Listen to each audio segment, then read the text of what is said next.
Did you know that Max Verstappen ended up laughing after the crash between Norris and Piastri? What seemed like a simple fight for fourth place ended up completely altering the championship. What would you do if you were the boss at McLaren?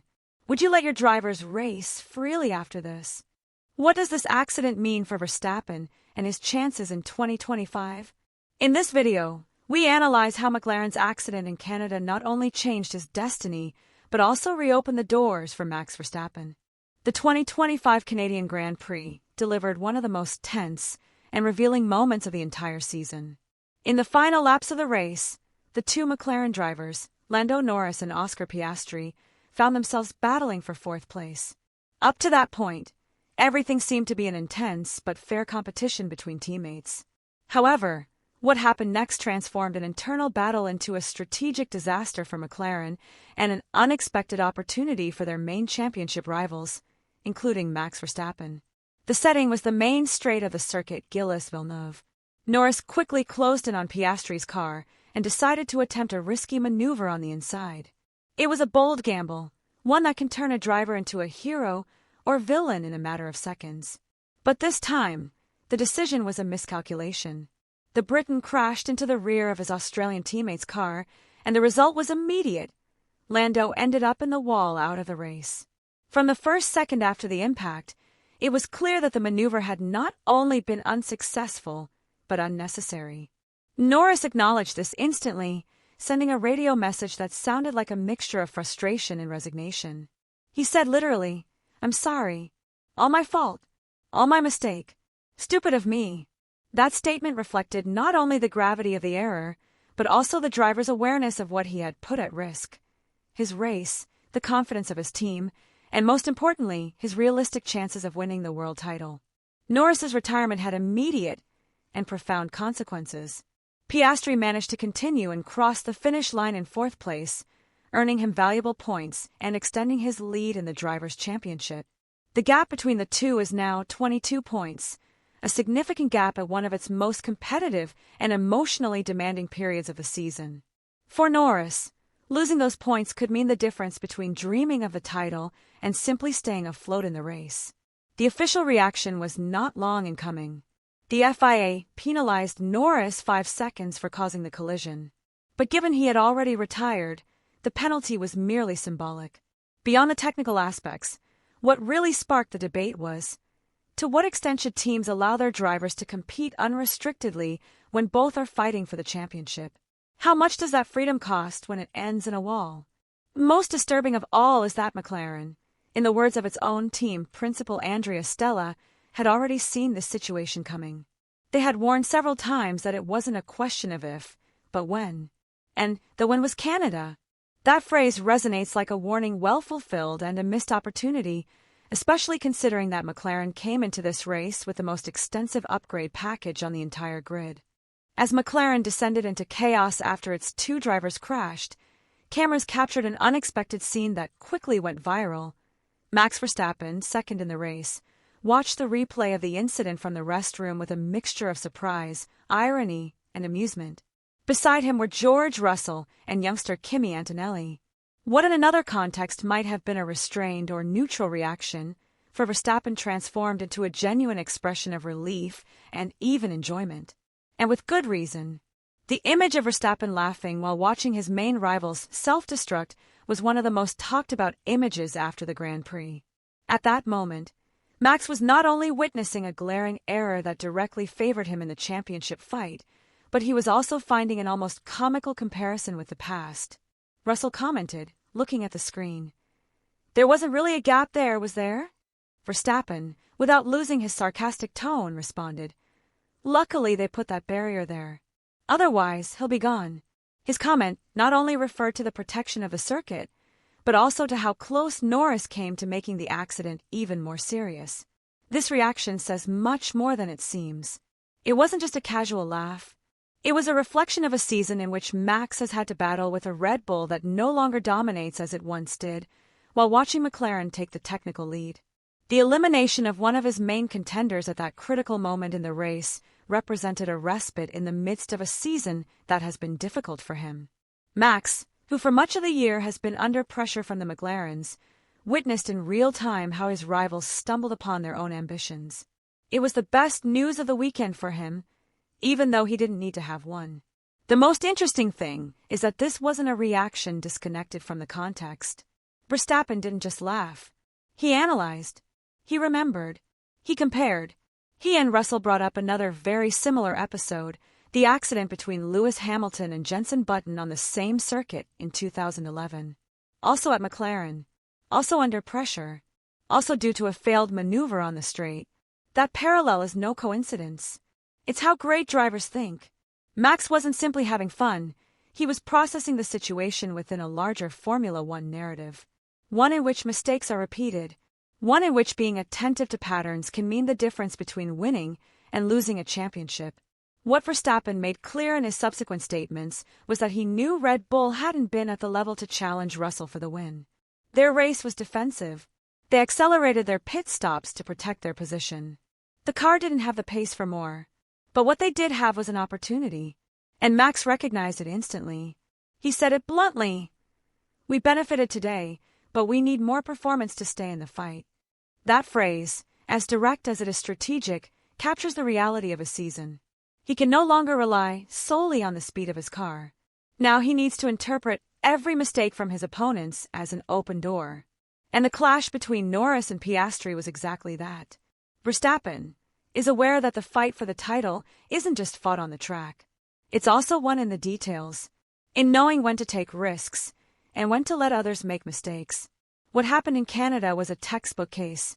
While McLaren faced the consequences of its freedom of action between drivers, Max simply observed, learned, and scored valuable points. That's the mentality of a champion who has learned to survive even when his car isn't the fastest. The accident between Norris and Piastri was an unexpected turning point that Red Bull, and especially Max Verstappen, were quick to capitalize on. In a season where McLaren has proven to have the fastest and most consistent car, any slip-up by its drivers represents a golden opportunity for Verstappen to close the gap. And that's precisely what happened in Canada. While McLaren sabotaged itself, Verstappen earned valuable points that could prove decisive later on. Although he finished second, behind George Russell, the true strategic winner of the race was Max. Not because he dominated, but because he knew how to position himself at the right time, in the right place. Norris's retirement and the Papaya team's loss of points not only relieved the direct pressure on Verstappen, but also allowed him to make up ground without taking major risks. In such a tight season, every point counts, and Max knows this better than anyone. This dynamic highlights a fundamental detail. Red Bull doesn't need to lead every race to stay in the championship fight. What it does need is to exploit every mistake by its rivals as an open door. Verstappen isn't his dominant self of years past, but he's still a driver with a nose for the ball. He knows how to read the races. He knows when to attack. And more importantly, he knows when to let others make their own mistakes. Furthermore, McLaren's mistake changes Red Bull's strategic approach. Instead of a direct pursuit of two highly competitive and coordinated drivers, they now face an internally divided team, with tensions that could escalate. Norris is under pressure, Piastri is taking a points lead, and a team management that insists on maintaining complete freedom for its drivers to compete. That combination fuels more mistakes, and Red Bull sees it coming. The interesting thing is that Verstappen has faced similar situations before. In 2021, with Hamilton. In 2022, with Leclerc. He's dealt with teams that seem to have the strongest car, but that ended up giving in to human error, dubious strategic decisions, or internal clashes. The accident involving the McLarens reminds him that the one with the best car doesn't always win.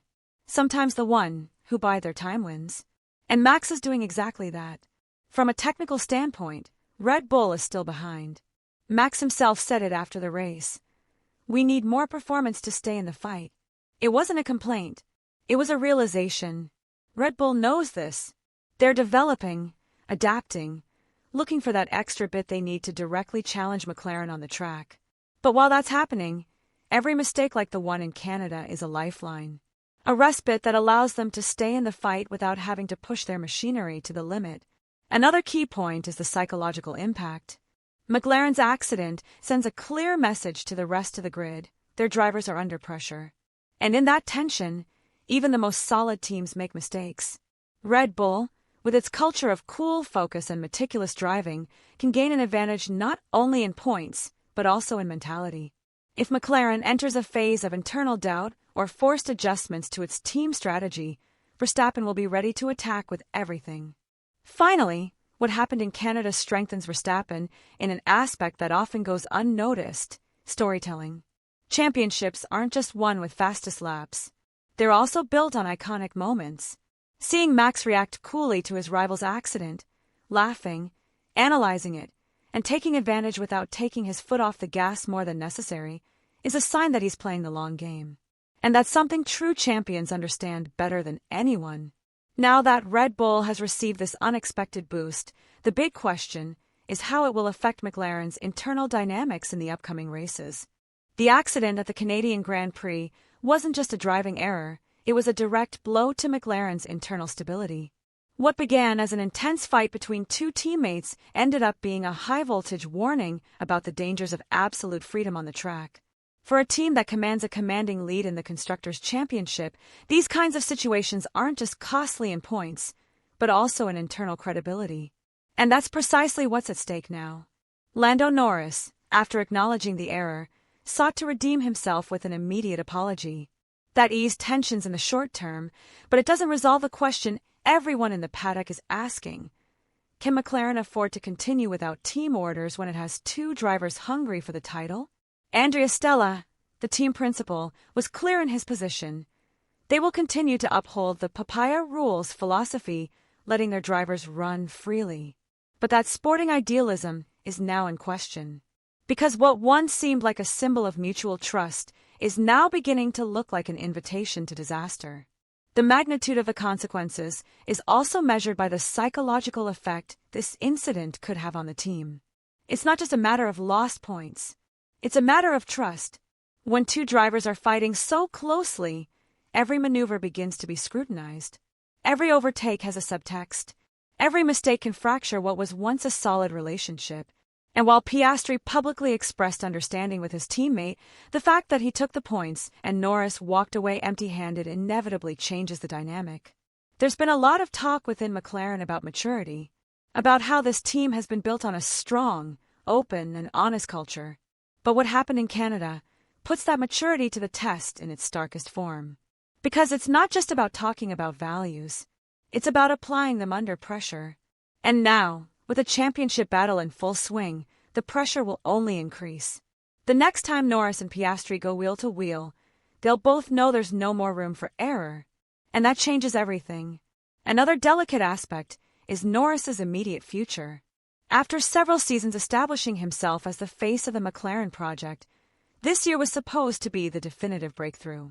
But the error in Canada not only cost him valuable points, but also some of the emotional control he needs to maintain if he wants to be a champion. Various analysts have already begun to question his mental strength, something that until recently was considered one of his assets. A driver can be fast, even brilliant, but if he's unable to handle the pressure when it matters most, his potential becomes a liability. And at the other extreme is Oscar Piastri, who not only emerged unscathed from the accident, but also extended his lead in the championship. That 22-point gap, while not definitive, is beginning to mark a psychological gap between the two. Piastri has demonstrated maturity, consistency, and above all, a cool head that seems to hold up even in the most tense moments. He hasn't been swept away by emotion, he hasn't been provoked, and he has continued to score. That, in a long season, is pure gold. And McLaren knows it. The most worrying thing for the team is that this accident, far from being an isolated incident, could be repeated. Because as long as both drivers continue to compete without restrictions, the risk will always be there. And while Stella insists that freedom is a fundamental value, she also made it clear that they cannot allow that freedom to translate into self-destruction. It's a very delicate balance. And after Canada, it has become even more difficult to maintain. This incident also impacts the public perception of McLaren. Until now, the team had built an image of progress, unity, and intelligent ambition. But a collision between teammates, when both are fighting for the championship, casts doubt. Doubts about management, doubts about decision-making. Doubts about whether the team can maintain its focus when the pressure really hits. And in Formula One, doubts are poison. Internally, there can be invisible consequences. Changes in communication, more tense meetings, more precise instructions in strategy sessions. Because even though McLaren insists nothing will change, the truth is, everything has. The accident was a warning sign. And if the team wants to reach the end of the season with a real chance of winning the title, it will have to review its internal manual. Because this time the crash was controllable. The next time it could cost them the championship. With this complex scenario, the pressure for the upcoming race in Austria rises to unprecedented levels. Both inside and outside the McLaren garage, the atmosphere will be tense. And all eyes will be focused not only on the car's performance, but also on the team's performance. Because now, more than ever, any friction can change the fate of a team that seemed to have everything under control. Austria won't just be another race. It will be the first major indicator of how much the clash between Norris and Piastri has affected McLaren's internal dynamics, and how prepared Max Verstappen is to take advantage of any new mistake. On McLaren's side, there are many unanswered questions. Will they be able to maintain their policy of total freedom on track without once again coming close to disaster? Will they dare to give clear instructions if they see their two drivers facing off again in a critical situation? And most importantly, will they be able to contain the emotional pressure already starting to build? What happens in Austria will give us the first clues. Because this circuit is unforgiving. Any mistake is paid for in time, positions, and above all, consequences for the championship. McLaren's technical advantage remains evident. Their upgrade package for Canada demonstrated an intelligent and aggressive evolution of the car. The front wing, suspension modifications, and the aerodynamic balance of the MCL-39 gave them a clear advantage in speed and handling. All of that carries over to Austria. The team arrives with a car capable of winning.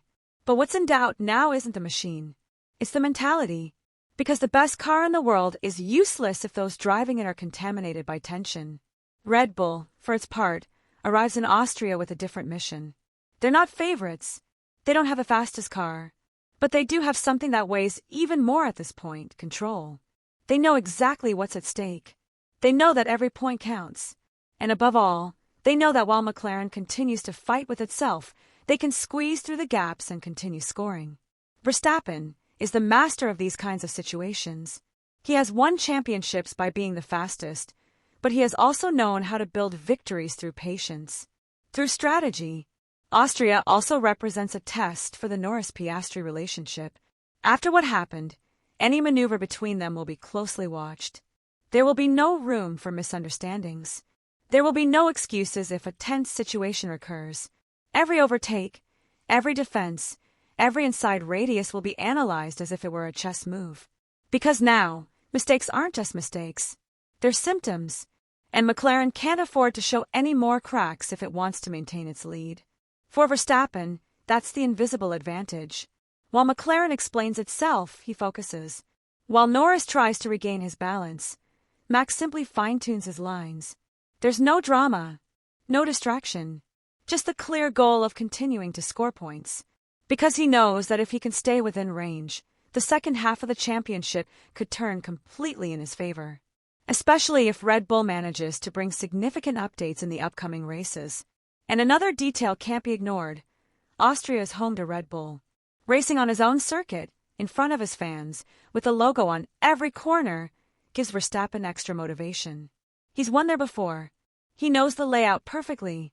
And even if his car isn't at McLaren's level, he knows how to adapt. How to resist. How to force the error without taking unnecessary risks. On a circuit that rewards precision, that skill can be more valuable than any aerodynamic improvement. What happened at the Canadian Grand Prix wasn't a simple accident between teammates. It was an event that altered the competitive balance of the championship, exposed the internal rifts at McLaren, and above all, opened a strategic window for Max Verstappen. A second-place finish that felt like a quiet victory. McLaren still leads, yes, but it no longer conveys the same sense of control. The collision between Norris and Piastri made it clear that having the best car isn't enough if the drivers aren't aligned in mindset, approach, and risk management. Because when two talented drivers fight for the same thing without a clear framework, the margin of error becomes a constant threat. Meanwhile, Verstappen didn't just score points. He gained confidence. He knew how to be there at the right moment, without taking too many risks, without giving up an inch of strategy. He said it bluntly, they need more pace. But while they search for it, he continues to accumulate every opportunity left by the chaos of others. That doesn't make him any less dangerous. It makes him more calculating. The 2025 Formula One championship, already intense, has become unpredictable. And that's exactly what keeps alive the possibility of Verstappen's resurgence when many believe McLaren was already in control. But this is just the beginning. Let me know your opinion in the comments. Do you think Verstappen can turn the season around? Or will McLaren manage to calm the internal waters before it's too late? Subscribe if you don't want to miss the most direct, clear, and to the point analysis of everything happening in Formula One.